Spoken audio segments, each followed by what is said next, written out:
Fala galera, tudo bem? E aí, como vocês estão?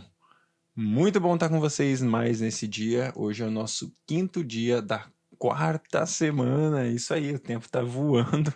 A gente já tá aqui no nosso dia 26, é o 26º dia que nós estamos juntos, né? Glória a Deus, estou muito feliz por esse dia. Eu tô feliz também, tá sendo Concluímos muito... Gênesis, né? Oh yeah, Gênesis já foi, agora a gente saiu do começo para um novo lugar. Então, coisas boas. A gente já vai ler aqui hoje a respeito do livro de Êxodo, né? Então a gente vai ler hoje Êxodo 1 e 2 e também Mateus capítulo 26. Vou introduzir rapidamente o livro de Êxodo antes da gente ler. E é muito interessante que o livro de Êxodo, ele é um livro super famoso, né? As histórias mais famosas que a gente conhece do Antigo Testamento estão ali. E o livro de Êxodo, ele narra algumas coisas e mostra algumas coisas. A primeira coisa que ele mostra é o que Deus cumpriu aquilo que ele disse. Então lá a gente acabou de ler bastante a história de Abraão, Isaac, Jacó, né, Israel. E Deus prometeu para esses homens, né, uma promessa de que através deles uma nação seria gerada. E a gente vê isso acontecendo. Então, o Êxodo mostra, né, essa nação que se tornou tão poderosa, tão numerosa, que assustava os egípcios, a ponto deles tomarem algumas ações que a gente vai conhecer aí mesmo no capítulo 1 e 2 de Êxodo.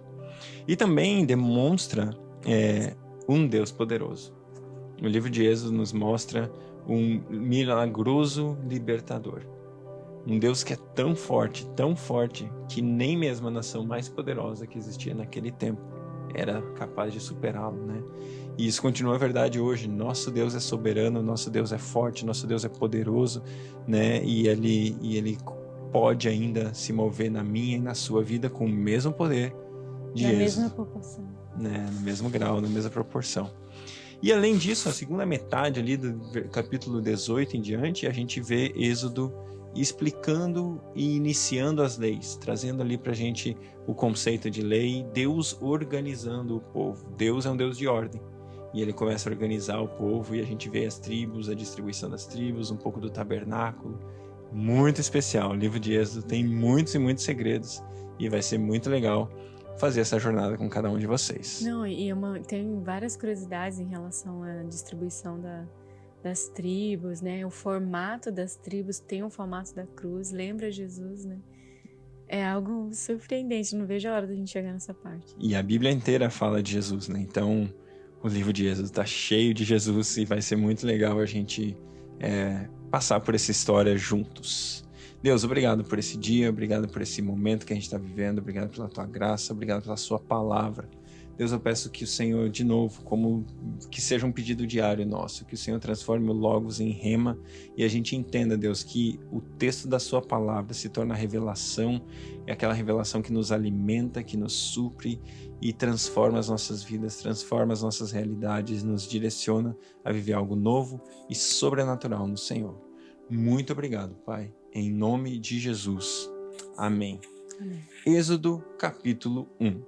São estes, pois, os nomes dos filhos de Israel que entraram com Jacó no Egito, cada um com sua respectiva família: Ruben, Simeão, Levi e Judá, Issacar, Zebulon e Benjamim, Dan, Naftali, Gade e Asser. Ao todo, os descendentes de Jacó eram 70. José, porém, já estava no Egito.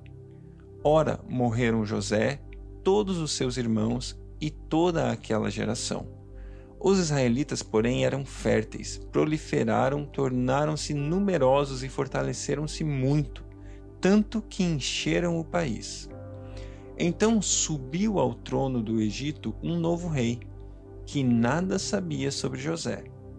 Disse ele ao seu povo: Vejam, o povo israelita é agora numeroso e mais forte que nós. Temos que agir com astúcia, para que não se tornem ainda mais numerosos e, no caso de guerra, aliem-se com os nossos inimigos, lutem contra nós e fujam do país.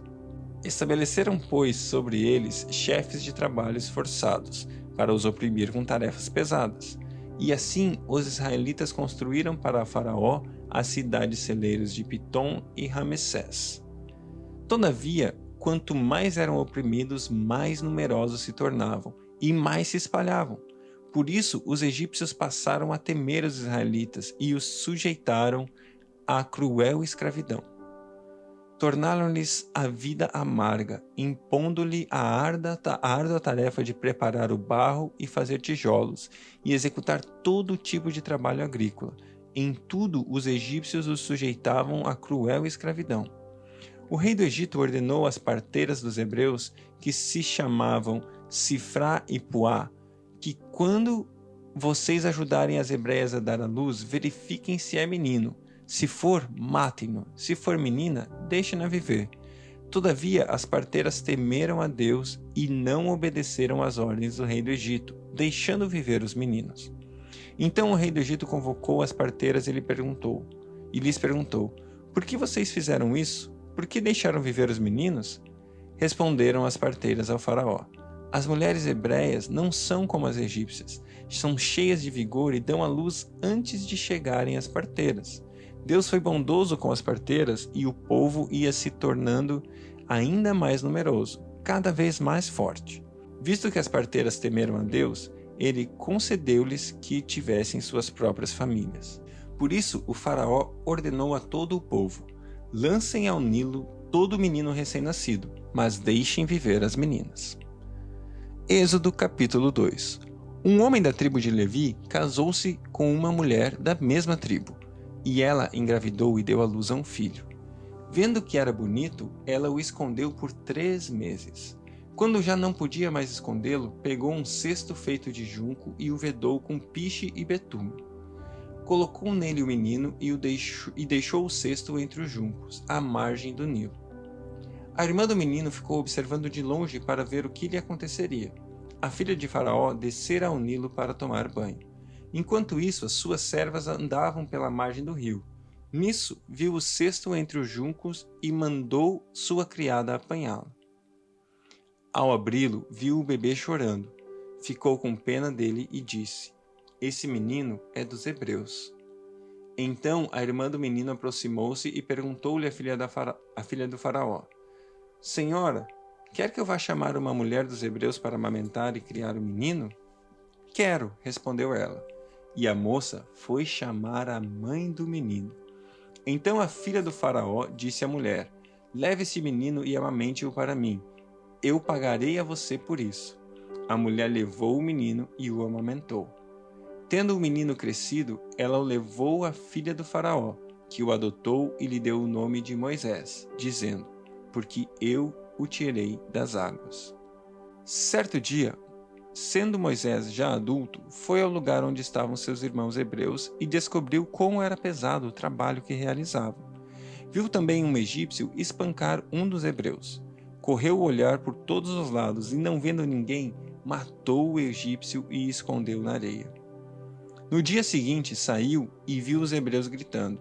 Então perguntou ao agressor: por que você está espancando seu companheiro? O homem respondeu: quem o nomeou líder e juiz sobre nós? Quer matar-me como matou o egípcio? Moisés teve medo e pensou: com certeza tudo já foi descoberto. Quando o faraó soube disso, procurou matar Moisés, mas este fugiu e foi morar na terra de Midian. Ali assentou-se à beira de um poço. Ora, o sacerdote de Midian tinha 7 filhas. Elas foram buscar água para encher os bebedouros e dar de beber ao rebanho do seu pai. Alguns pastores se aproximaram e começaram a expulsá-las dali. Porém, Moisés veio em auxílio delas e deu água ao rebanho. Quando as moças voltaram a seu pai, Reuel, esse lhes perguntou: por que voltaram tão cedo hoje? Elas responderam: um egípcio defendeu-os dos pastores e ainda tirou água do poço para nós e deu de beber ao rebanho. Onde está ele? Perguntou o pai delas. Por que o deixaram lá? Convide-no para comer conosco. Moisés aceitou e concordou também em morar na casa daquele homem. Este lhe deu por mulher sua filha Zípora. Ela deu à luz um menino, a quem Moisés deu o nome de Gerson, dizendo: sou imigrante em terra estrangeira. Muito tempo depois, morreu o rei do Egito. Os israelitas gemiam e clamavam debaixo da escravidão, e o seu clamor subiu até Deus. Ouviu Deus o lamento deles, lembrou-se da aliança que fizeram com Abraão, Isaque e Jacó. Deus olhou para os israelitas e viu a situação deles. Mateus 26. Quando acabou de dizer estas coisas, Jesus disse aos seus discípulos: Como vocês sabem, estamos a 2 dias da Páscoa, e o Filho do Homem será entregue para ser crucificado. Naquela ocasião, os chefes dos sacerdotes e os líderes religiosos do povo se reuniram no palácio do sumo sacerdote, cujo nome era Caifás, e juntos planejaram prender Jesus à traição e matá-lo. Mas diziam: não durante a festa, para que não haja tumulto entre o povo. Estando Jesus em Betânia, na casa de Simão, o leproso, aproximou-se dele uma mulher com um frasco de alabastro contendo um perfume muito caro.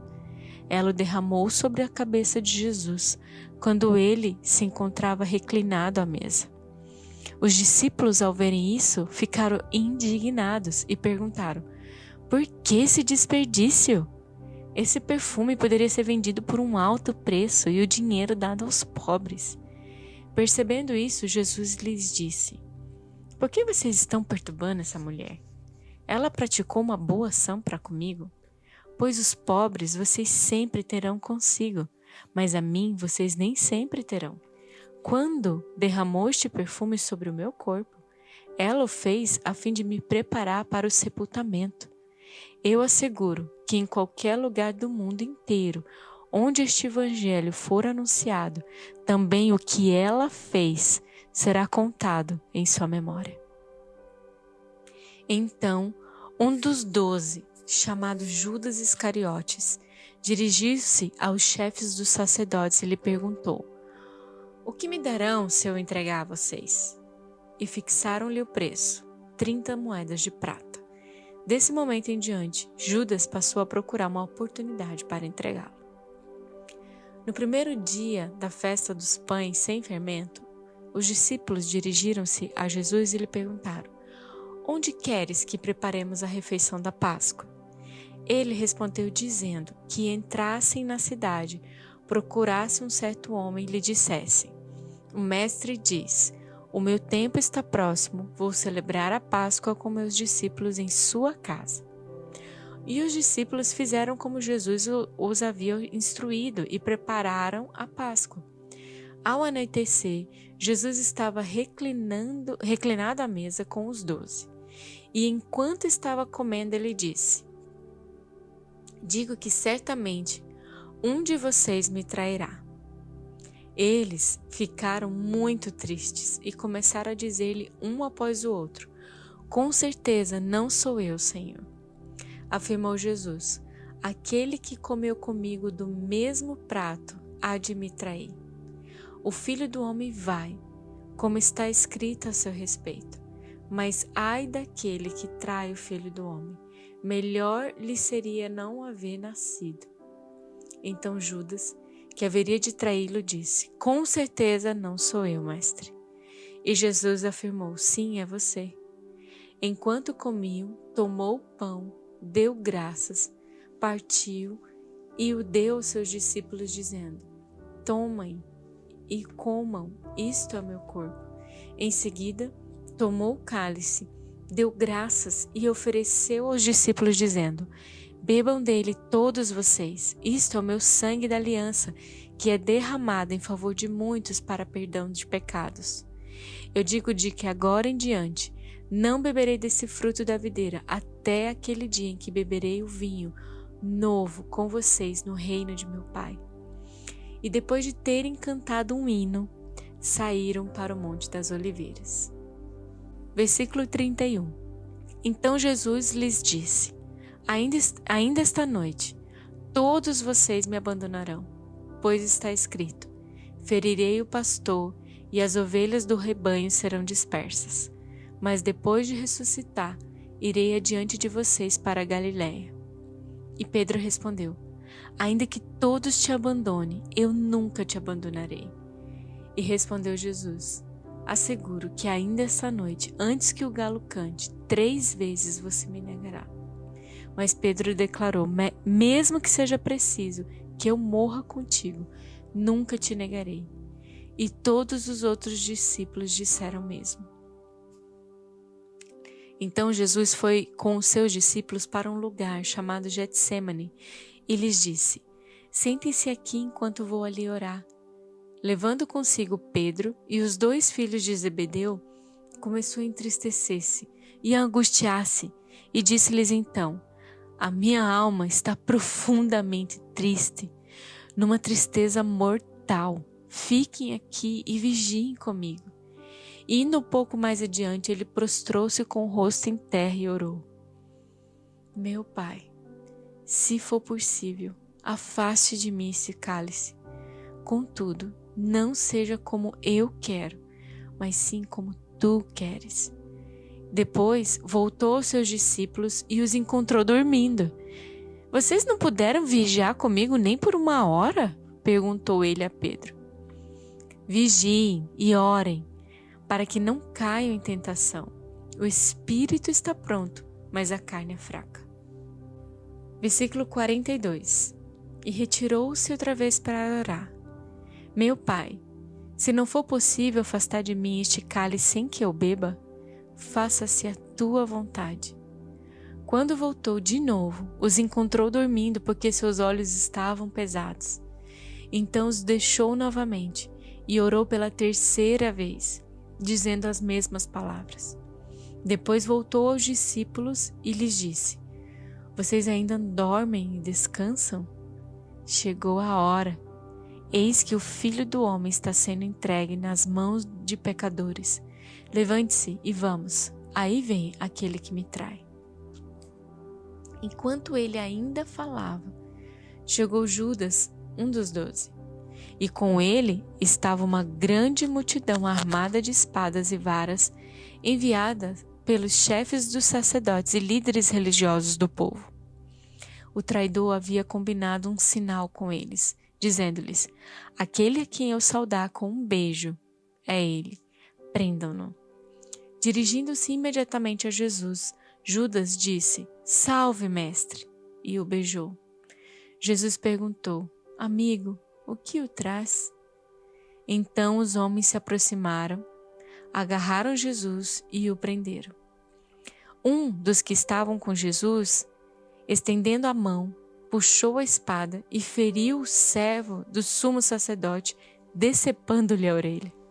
E disse-lhe Jesus: guarde a espada, pois todos os que empunham a espada pela espada morrerão.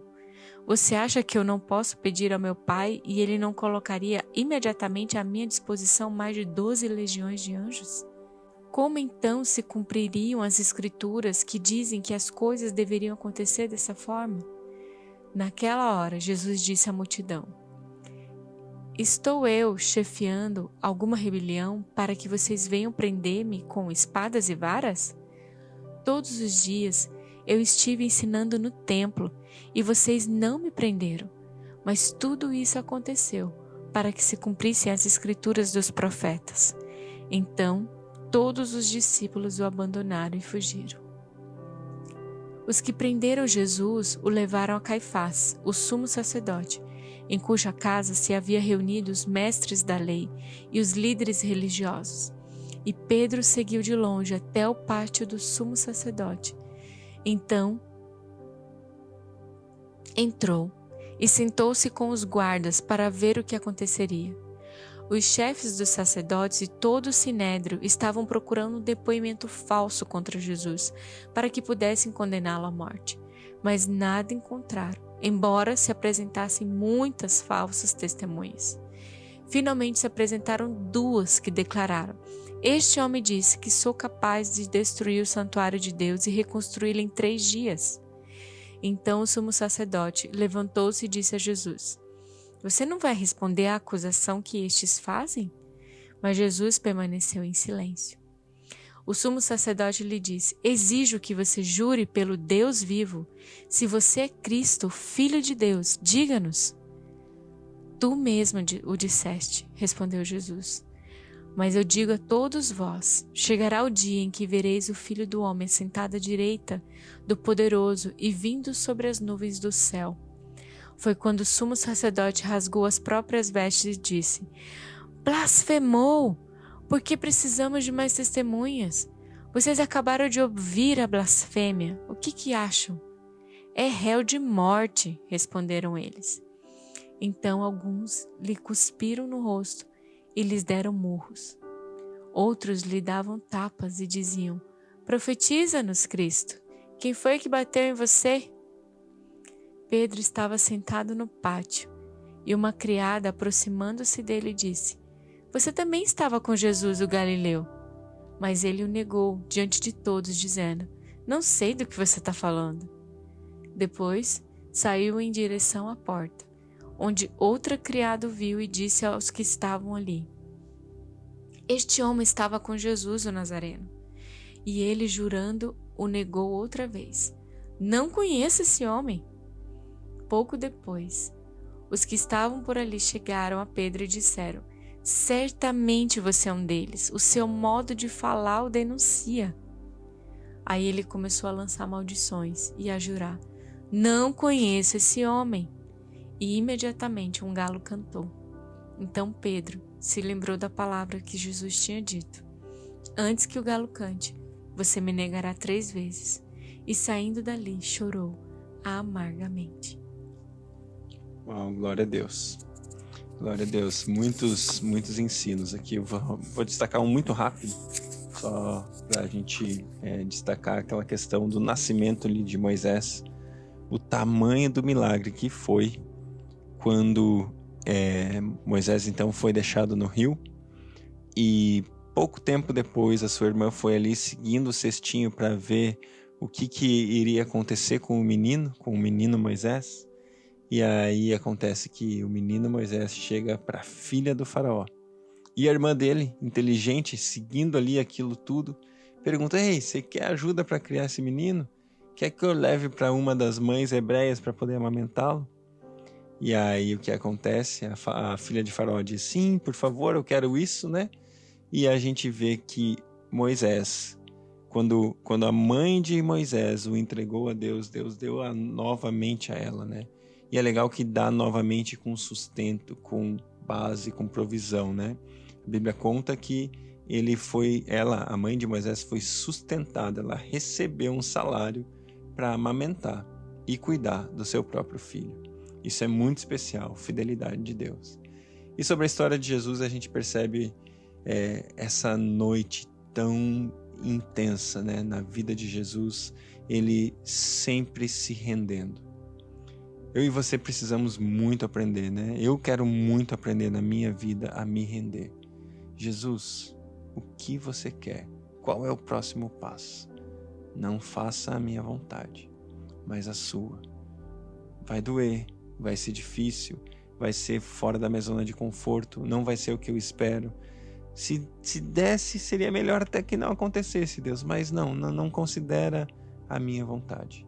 Faça aquilo que você, Jesus, aquilo que você, Deus Pai, aquilo que você, Espírito Santo, deseja em mim e através de mim.